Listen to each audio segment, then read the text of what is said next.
Etong mga loyalistang tanso hindi maganda. Yung pinapakalat nilang fake news kay Marcoleta. Bakit ba kasi?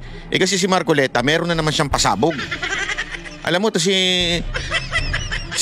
Marcoleta, ito talaga si Senator Marcoleta, ito talaga yung tinik ng administrasyon na ito. Alam mo yun? Maraming oposisyon. Pero marami dyan hindi ho ganun pa, alam mo yun, hindi palaban, hindi, iba-iba sila ng description na mga oposisyon. Pero ito hong si Senator Marcoleta, ang lupit talaga iba talaga talagang, pag kami nakita siya, hindi niya mapigilan yung sarili niya na ibuking. Kaya gustong-gusto ko itong senator na ito, si Senator Marcoleta. May bago na naman siyang pasabog ngayon Itong tinanggal daw sa docket number, tinanggalan para makalusot si Remulla. Naku po, alupit. Remulla, ikaw na naman Alam mo, kanina napag-usapan namin nung kaibigan ko. Totoo, napag-usapan namin. Ayun, sabi namin kanina, may sakit na to si Remulla. Talagang, bakit ganun? Kasi sabi ko nga sa kanya, kung ako may ganyan akong sakit, naku, hindi na ako, magre-retire na ako, mamamasyal-masyal na lang ako, hindi na ako maano sa politika. Sabi niya, alam mo, sa tingin ko, sabi nung kaibigan ko, kaya niyang gusto lang niyang mandamay. Anong mandamay? Mandamay sa impyerno?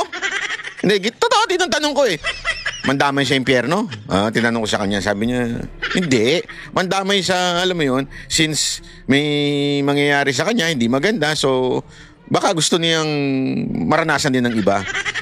Kaya wala nang ginagawa ko, hindi mga kung ano-ano na lang. Ang lupit talaga. Ang lupit po talaga nito ni Remulla talaga. At ito nga ho yung bagong binuking ni Senator Marcoleta. Panoorin nyo ito. Malupit po itong... Pwedeng magtanong ng paiba naman.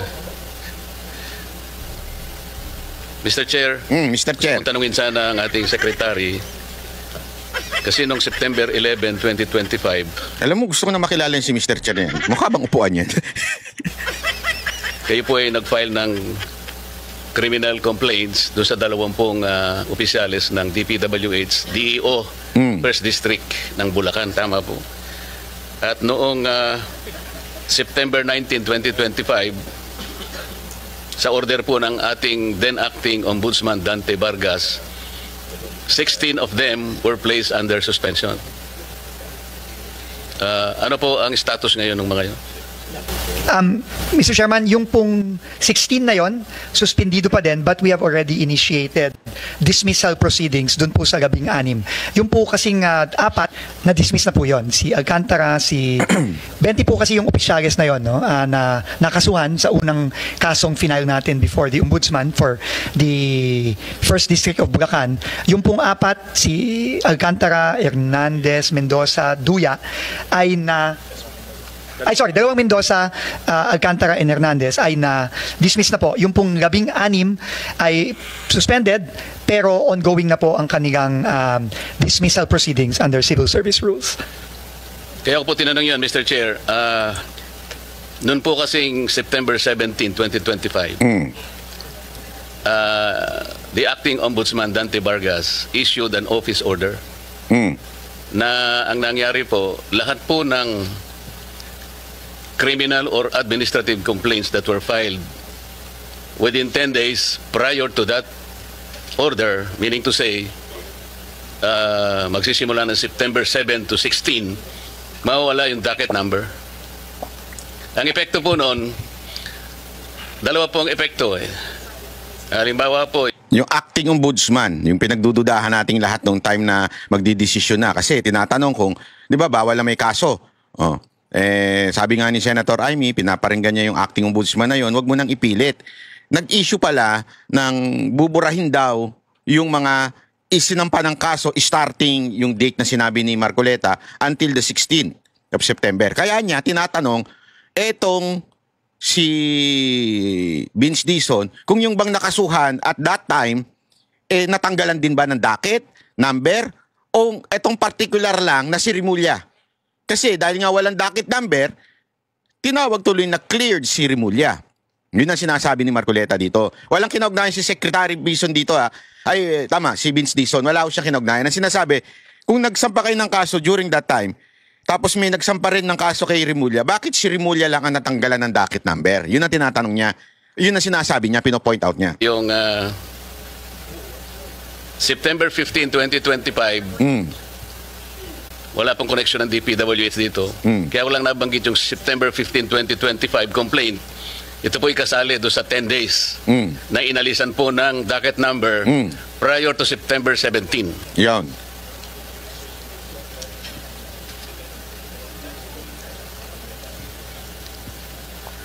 So, ang epekto po ng September 15, 2025, ito po yung pinail ni Acting Mayor Baste Duterte. So, dahil naalisan po ng docket number yung final niya, dahil na-cover po ng office order, yung pong ombudsman natin nakaligtas. Yun, patay tayo dyan. Dahil ang immediate effect po ng pagkakaalis ng docket number, these cases will now be under evaluation. Nako po. Sa mga tweet, hindi sa active case. Kaya po si Ombudsman ay Nakalusot. nakakuha ng clearance. Nako po. At nakalusot po yung aking kaibigan, Nako. Crispin Remulla, Nako as po. now the Ombudsman. Kaya po binabanggit, yung pong inyong pinail ay covered po eh. September 11 po kasi, sa mga tweet, kung naalis din po ng docket number yon, nalagay sila ngayon sa evaluation process. So sa mga tweet, kung makikita ninyo, walang basis yung preventive suspension because they became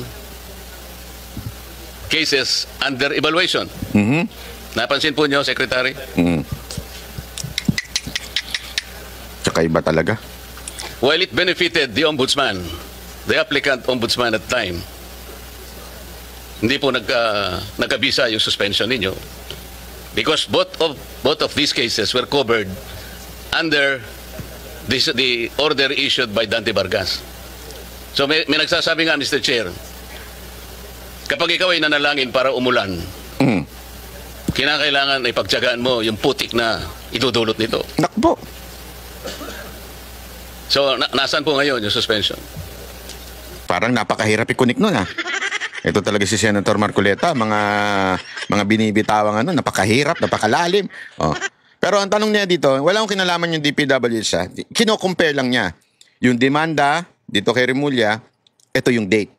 Yung dito naman sa iyo, ito rin yung date. Naalis ba? Ano ba nangyari? Tinitingnan lang niya kung kung may pareho. So hindi pa, right now po, ang immediate po kasi naming naging action, pagka-file namin ng kaso, ay ito nga po, nag-show cause order kami sa lahat to initiate administrative proceedings against the 16 na hindi pa dismissed. Nagpa-show cause order na kami agad-agad sa kanila para masimulan na po yung administrative case against them. No? And in the process of that, when we received the suspension order from the ombudsman, sinuspend na ho namin at Which is nag-appoint. ineffective, yun ang sinasabi ko. Opo. Pero right now po, hindi naman po ginif. So right now they are all suspended. No, at ongoing na po yung administrative process against them. So for all intents po sa amin, at least sa administrative case, tuloy-tuloy lang po kami, Mr. Chairman.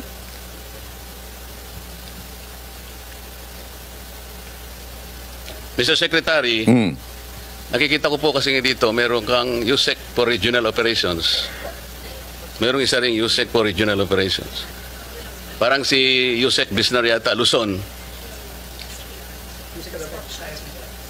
Okay ka naman, no ka rin ka USEC. Pasensya na po kayo, Kapampangan kasi kaya. Visayas, Mindanao. Pero, Mr. Secretary, yung DPWH Undersecretary for Luzon has responsibilities that include, among others, overall supervision and control over operations of all regional offices in Luzon, control over all DPWH funded infrastructure projects, including those funded by other agencies and implemented by the DPWH in his area of assignment. Tama po? Tama po, Mr. Chairman. So, napakalaking responsibilidad po ito. Pinagtyagaan ko pong ipagtanong ang pinanggalingan po ni Yusek Bisnar. Medyo nakakabahala po. Pasensya na po, ano? Yun po yung sinasabi ni Senator Marcoleta na para bagang tinatanong niya, kino-confirm niya kung ganun din po ba yung nangyari doon sa mga DPWH na nakasuhan, kung nawalan ba ng docket. Hindi alam ni ano. Ang alam po ni Secretary Vince Dizon ay sila po ay kagad na dinismiss na yung mga yon. So, iba pa po yung tumatakbo sa korte. So, kaya iba na din yung usapan. Pero ang matindi ho kasi dito, alam nyo, dahil sa binuking na naman ni Marcoleta, na kaya pala nakalusot si pangalan nito, si Remulla, because they can bend the law. Hindi, that's the truth. That's the truth. They bend the law. Kasi, kita mo nag-issue yung ombudsman, nung time na yon, yung acting ombudsman, may in-issue pala na etong period of time na ito, parang, ewan ko, kung buburahin o tatanggalin. In other words, maybe they can issue that. Kaya nga sabi nga 'di ba, tama yung sinabi ni Remulla. You can bend the law but not breaking the law. Ibig sabihin, lulusutan mo't lulusutan, magpapalusot ka't magpapalusot ka para magawa mo yung gusto mo. Perfect example siya dun eh. Oh, perfect example siya ng bend the law. Remulla is the perfect example of bend the law. And because of that, nakinabang siya dun sa bend the law. Gago! Yun pa lang nangyari, doon tinanggal yung docket number, pambihira, oh.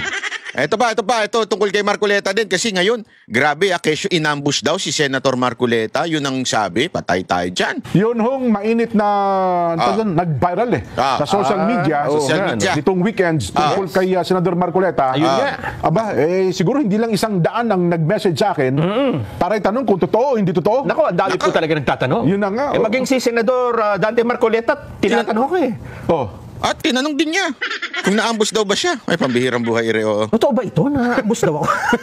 Pati siya nagtanong. Nagtataka siya. Yun na. Pero first, tayo naman kasi nasa ganitong professional, Son. Unang tingin nyo palang halatang halatang peke, hindi naman totoo. No? Kasi pag pinitignan mo, niwalang detalye. Kaya nga mga kababayan sana maging kasi minsan marami pang nagme-message sa akin. Totoo ba to? Totoo ba to? Hindi niya na kailangan yung sasabihin ko kung totoo o hindi. Hindi ko sinasabing huwag kayo magtanong sa akin. Sinasabi ko lang, kayo mismo malalaman nyo na kung totoo o hindi. Halimbawa, katulad niyan, malaking issue yan, pwede nyo naman tignan doon sa profile ng tao na yun, si Marcoleta. Meron naman siya sariling blue check. Ibig sabihin yung verified na Marcoleta page, di ba? Marcoleta na profile. So doon, makikita mo na kung meron ba talaga. O kaya kung hindi naman, tingnan mo na lang di sa news kung lalabas. Ako kasi di ko sinasabi, bayaran ng mga news. Okay, marami ho dyan sa mga media, bayaran ho yan. They try to angle everything. Pero somehow, makikita mo yung balita. Ibig sabihin, ganyan, hindi naman nila ma-angle pa yan eh. Tingnan mo lang kung totoo bang may lumabas. Di ba? Totoo ba na nag-earthquake? Kasi mali mo, kagigising mo lang, di ba? Hindi mo alam. Doon, hindi naman siguro nila i-angle yun.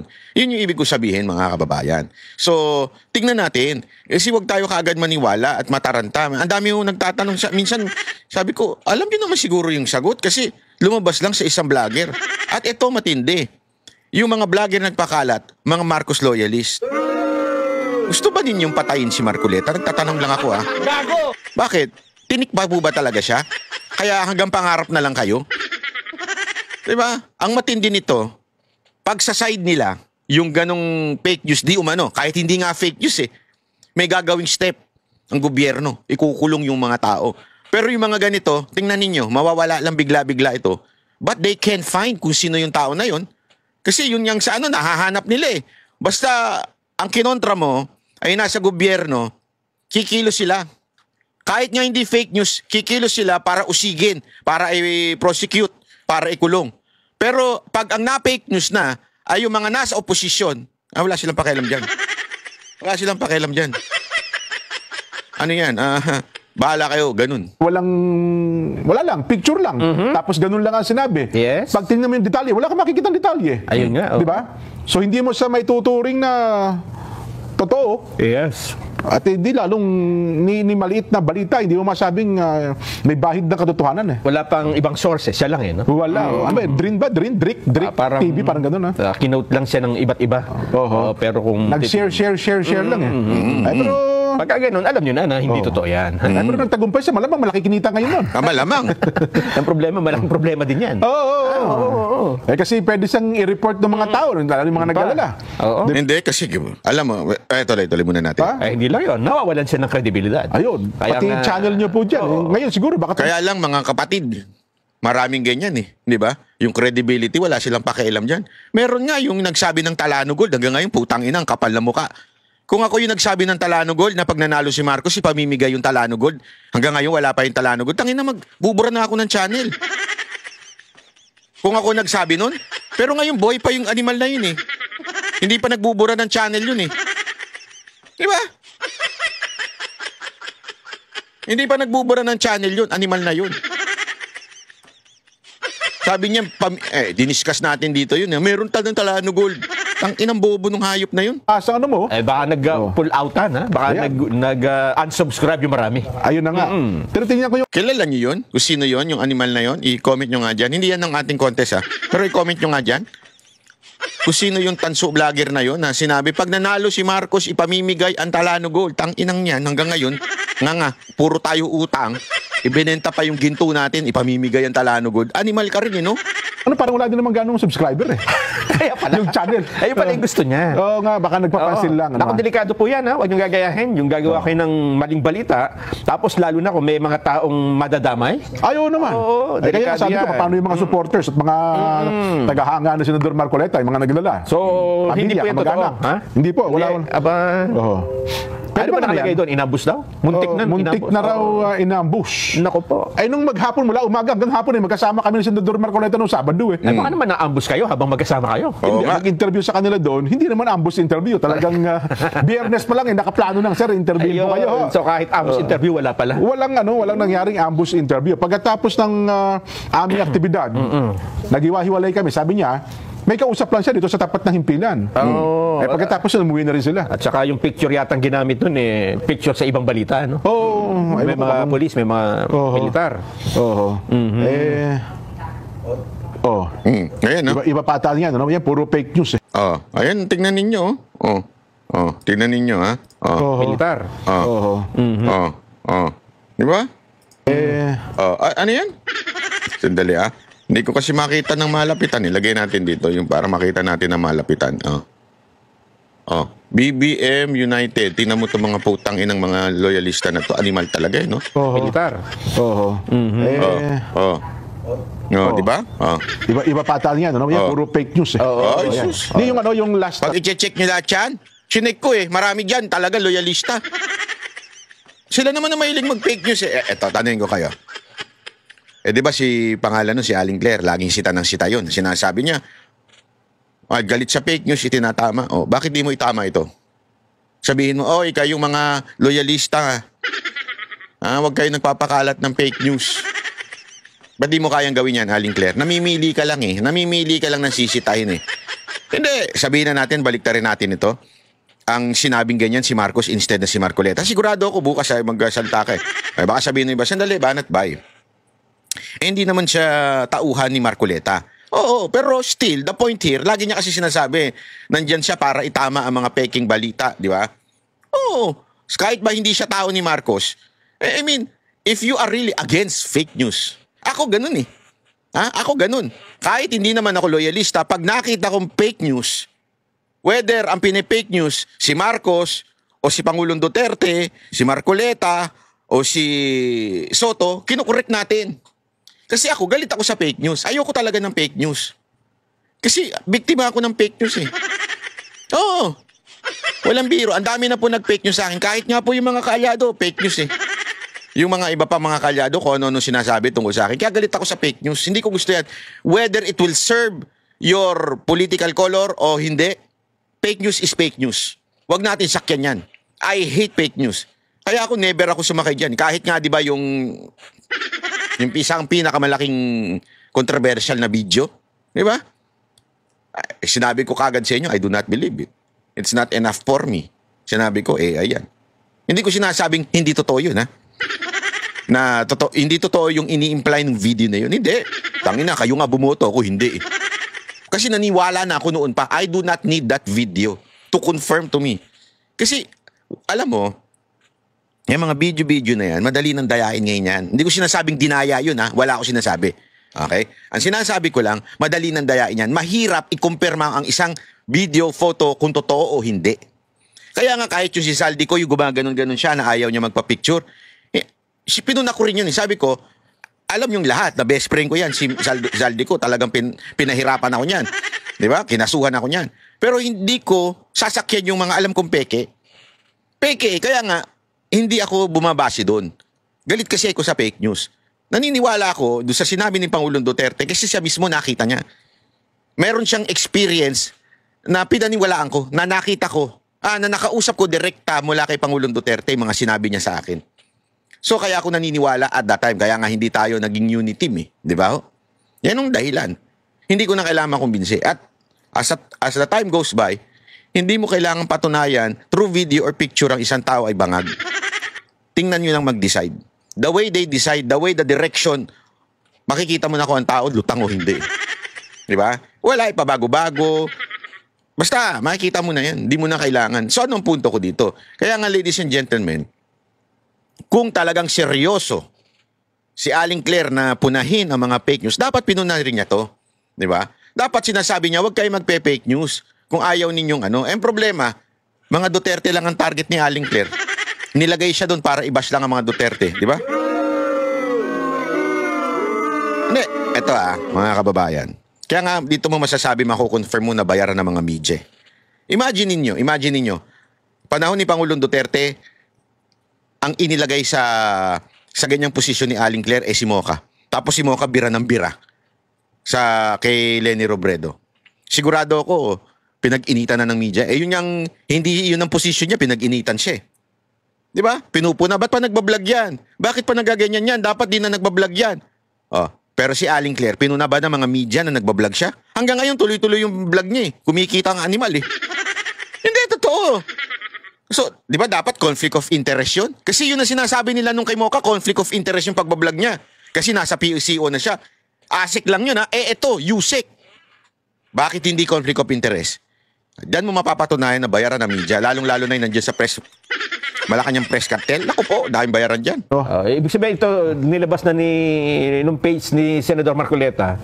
Dahil ang daming nagkakalat-kalat ng mga fake news no? Totoo. Kaya sinabi niya na lahat yan fake news. Hindi lahat totoo. Yun na nga.